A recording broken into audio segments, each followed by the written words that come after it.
Jadi kita harus sepakat bahwa pertumbuhan rohani, pertumbuhan spiritual itu tetap ada penuntunnya.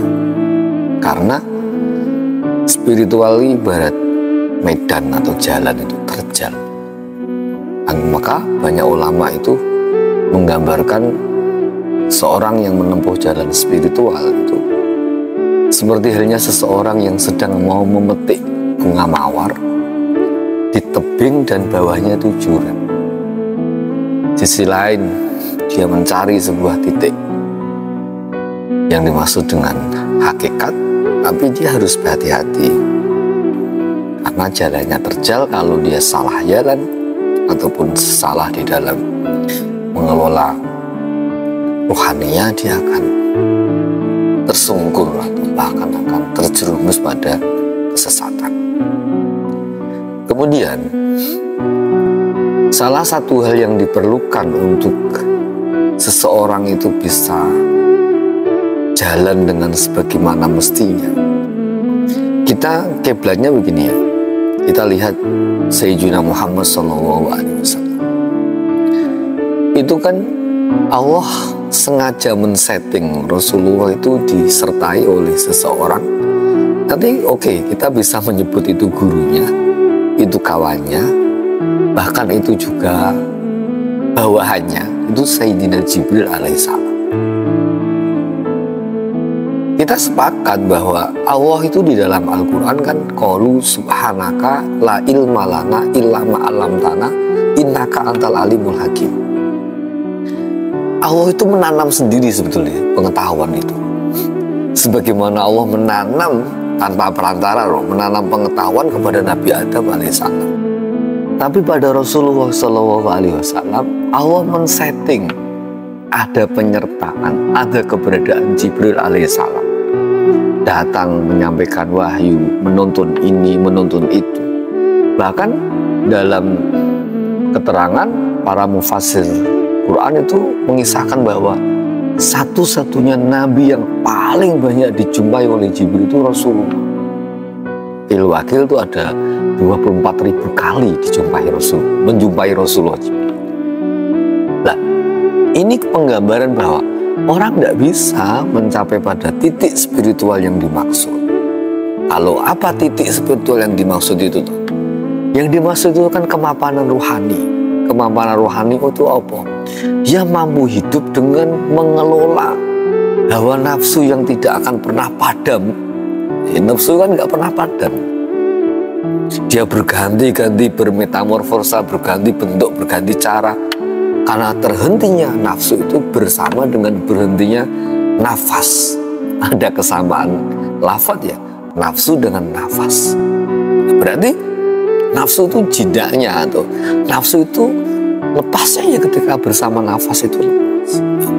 Nafas itu lepas, dia harus melepas nafas. Seorang yang telah mapan rohani ini melepas nafas di kalimatul terakhir atau sakaratul maut itu dengan kalimat la ilaha illallah Muhammadur Rasulullah. Nah, seperti ini kita kumpul-kumpul ngaji, menyirami rohani, menanamkan kalimatut thayyibah, menanamkan kalimat tauhid. Ini kan sebetulnya salah satu proses untuk apa? Untuk nyaring hati supaya kita ketika nafas dan nafsu ini terlepas, kalimat yang bisa kita tahan yang bersama dengan sanubari kita, kalimatul haq, kalimatul tauhid, la ilaha illallah Muhammadur Rasulullah.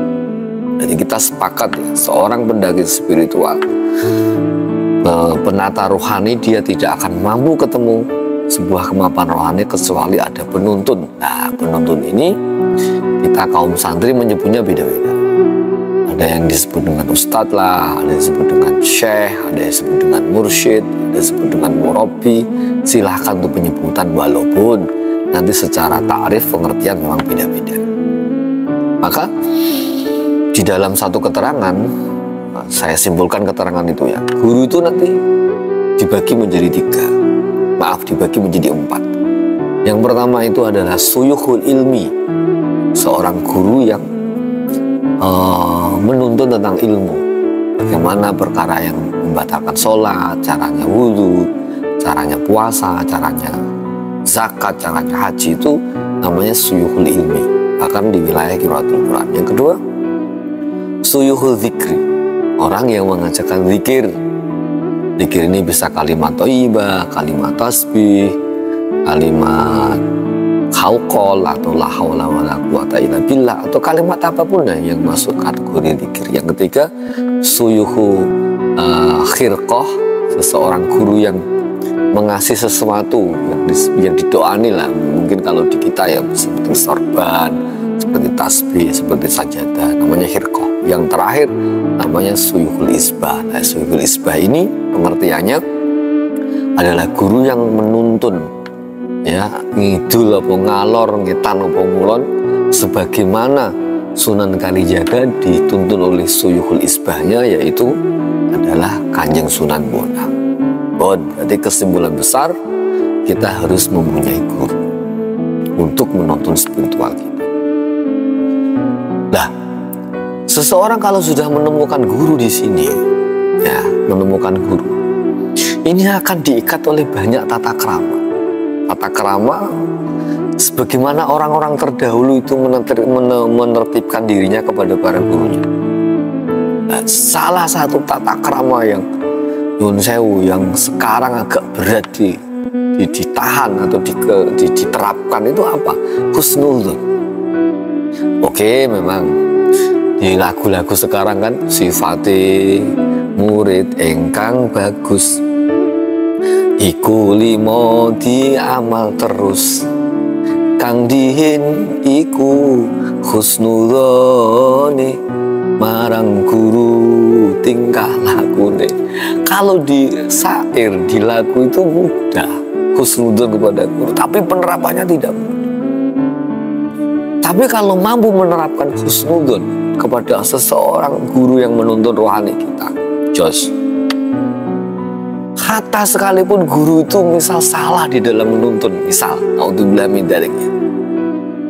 Seperti halnya kisahnya seorang kiai namanya Kiai Durna punya murid, seorang Pandawa yang kita kenal dengan Werkudara atau Bimo.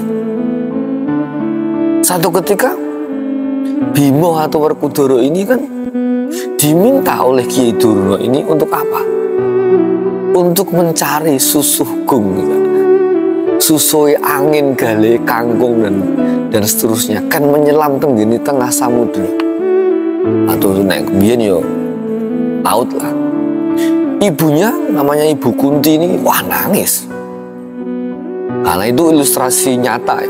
Nangis, lole Bimo, aku gak iso nglangi kok le, kok malah meneng segoro ame goleki banyu tirta wening tas piye to le. Tangis ibu. Apa yang dinyatakan Bima kepada para saudara, para ibunya? Ibu, lo nyuwun pangestu ibu, kula niki badhe budal teng-tengahing samudra badhe padus namine tirta wening Gusti. Atau orang Jawa Purwitosari, ada yang menyebutnya banyu Purwitosari.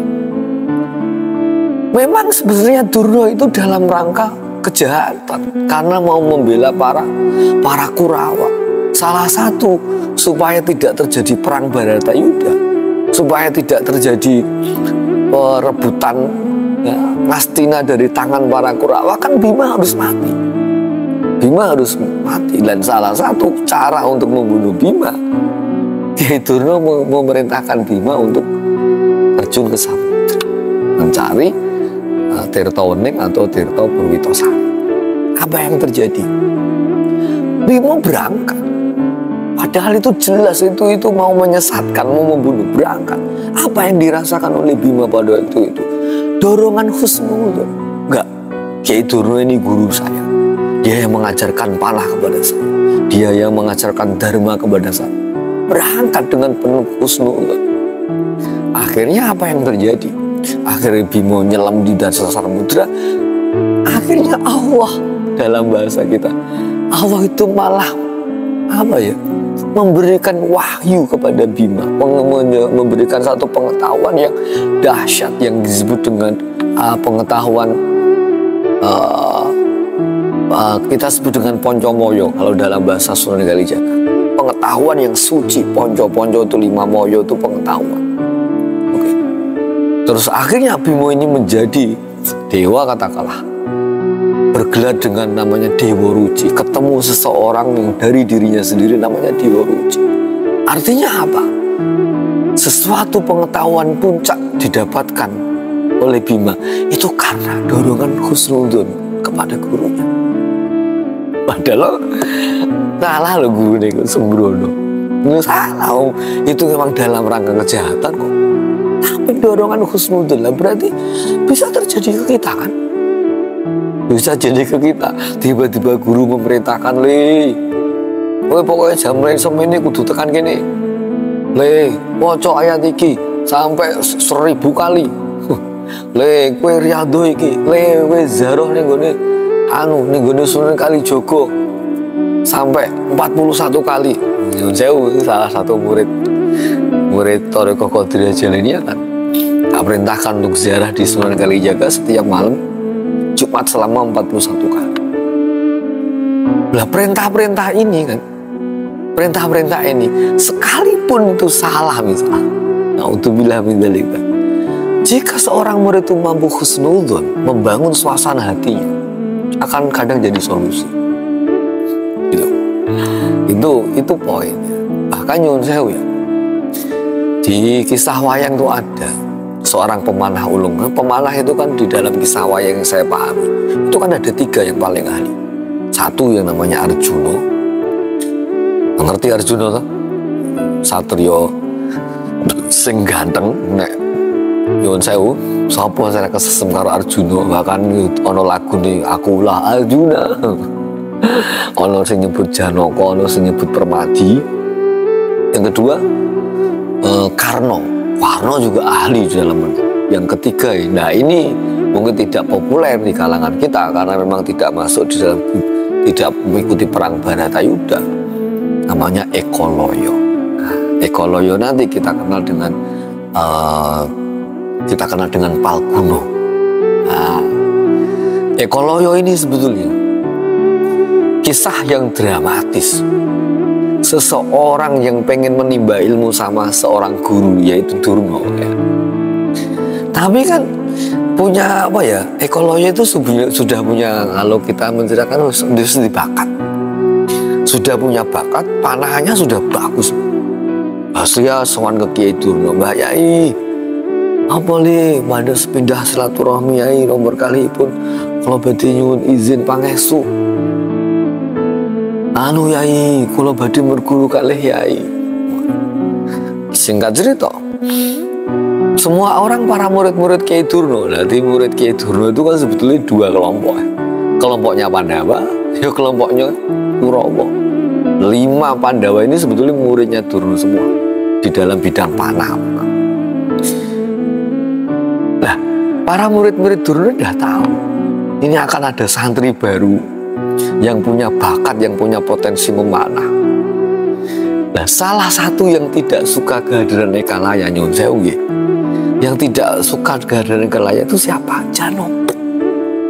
Nama lain dari Janaka nanti kita sebut dengan Palgunadi. Kalau Ekoloyo tadi nama lainnya adalah Palguno. Kalau Janaka Palgunadi. Palgunadi atau Permadi ini nggak suka keberadaan nyun sewu Ekoloyo. Jadi makanya dari kisah ini kan kita harus sepakat bahwa nobody perfect, tidak ada yang sempurna. Janaka yang kita eluk-elukkan ya, seorang yang bijak, seorang yang baik, seorang pendekar, seorang kesatria yang pernah mengalami dinamika-dinamika hati. Oke ya. Akhirnya apa yang terjadi? Ketika itu Ekalaya matur sama Kiai Durna. Itu Kiai Durna sudah dipengaruhi oleh para muridnya untuk tidak menerima. Tidak menerima. Nah, laga-laga Kiai Durna nek langsung menolak mungkin kan enggak enak. Akhirnya dia bilang begini, "Hei Ger, Ekoloyo, dalem Nyai. Tak tahu apa ya, kowe dadi muridku ya. Neng kowe latihane ning tengah wono kono ning tengah alas. Singkatnya cerita, Eko Loyo akhirnya meninggalkan padepokan, kita kenal dengan padepokan Sukolimo. Sukolimo ya, padepokannya Durno ya. Oke ya. Akhirnya Eko Loyo pergi dengan rasa gembira. Apa itu rasa gembira? Telah diterima oleh oleh Kiai Durno, padahal nggak diterima, itu diusir. Tapi dorongan husnudon, nah ini kita bahas husnudon ke guru. Husnudon Eko Loyo kepada Durno ini dahsyat luar biasa. Akhirnya dengan sukacita, matur nuwun Yai, cium bola-balik, terus Eko Loyo meninggalkan padepokan Sukolimo untuk tinggal di tengah alas. Akhirnya apa? Eko Loyo menanti sehari, 2 hari, 3 hari, 4 hari, gak disambangi sama Kiai Durno. Apa? Gak disambangi. Orang kita mesti kan, wah, iya gitu. Yai kok jadi kok ngenteni alas kok Yai gak ini. Wah, kita mesti sudah macam-macam pikiran kita. Eko Loyo tidak.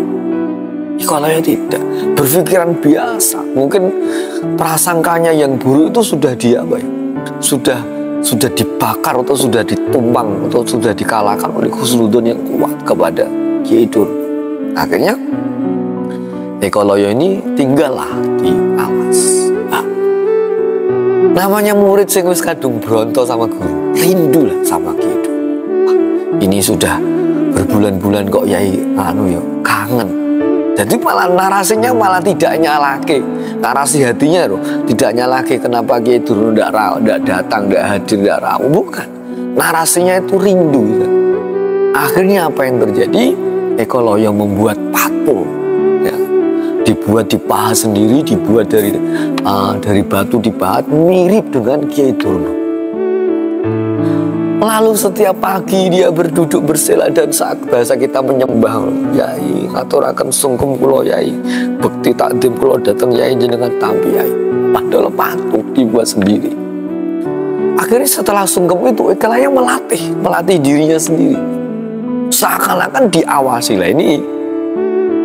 Posisi husnudon Eko Loyo ini sampai seakan-akan diawasi, seakan-akan dididik, dituntun oleh kiainya Durno. Padahal realitanya Durno kan gak suka.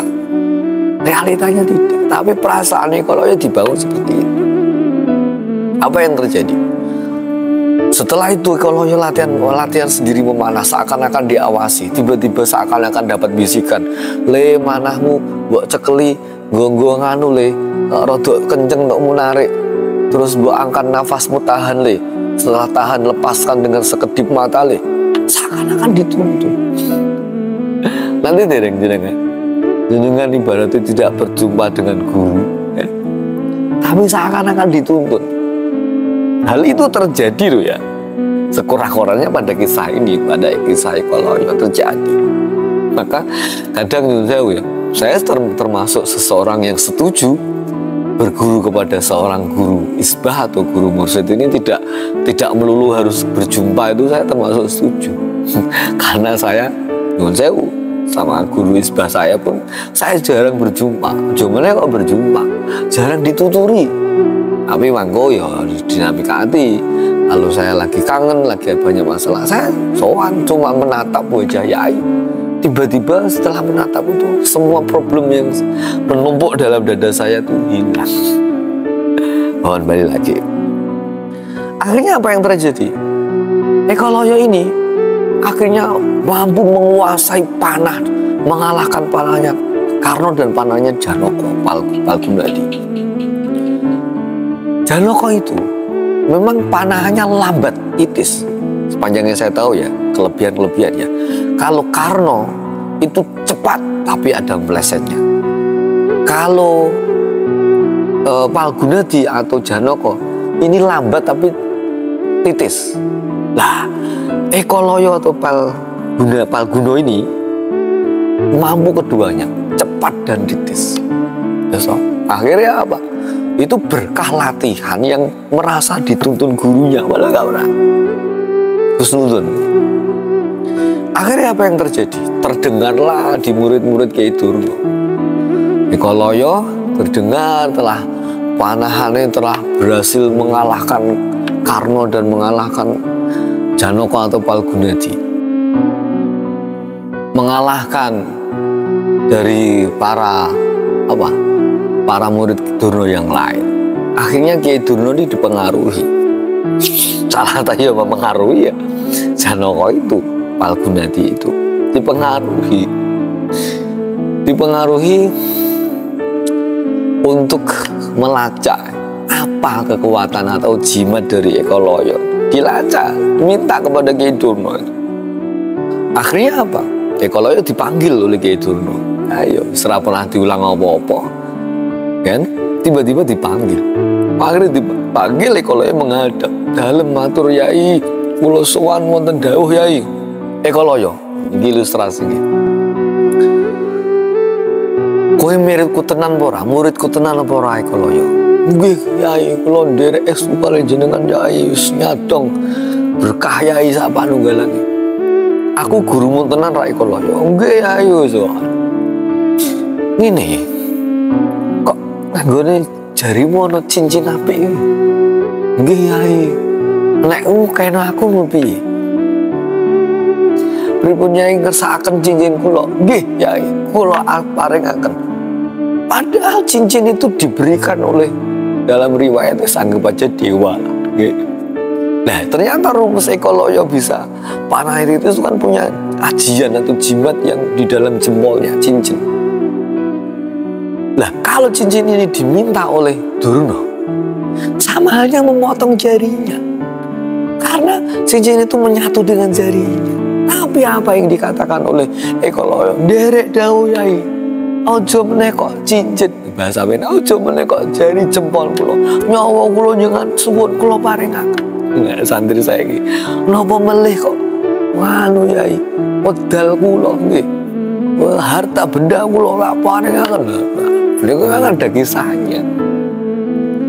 Akhirnya apa yang terjadi? Sebegitu tega Durna nih. Akhirnya apa? Jari jempol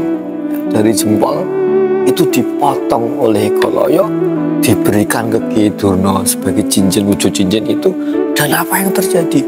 Yang terjadi kalau jari jempolnya ini sudah patah atau sudah nggak ada, orang ibarat memanah, ibarat ini pegang panah. Kalau nggak punya jempol megang ini. Nah, berarti kan memang mau apa ya? Mau menghilangkan kemampuan atau menghilangkan kesaktian dari Eko Loyo. Tapi Eko Loyo dengan sukacita diberikan. Nah akhirnya apa?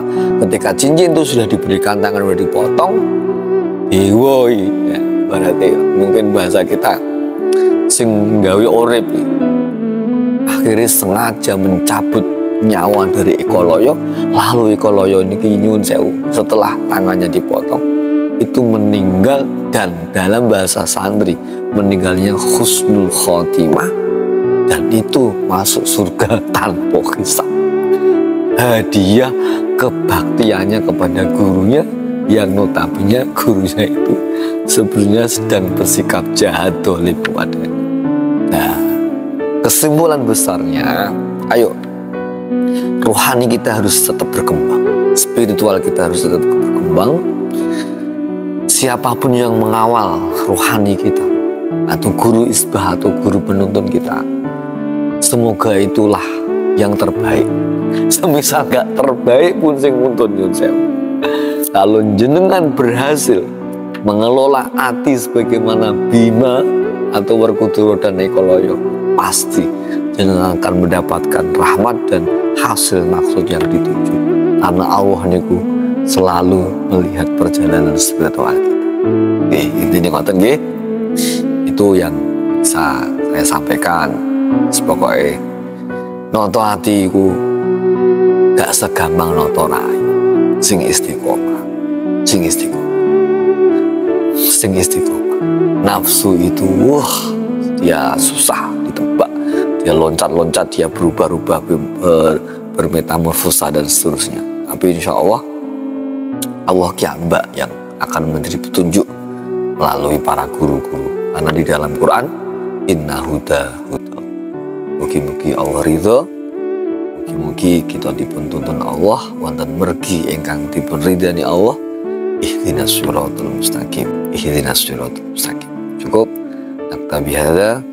Wassalamualaikum warahmatullahi wabarakatuh.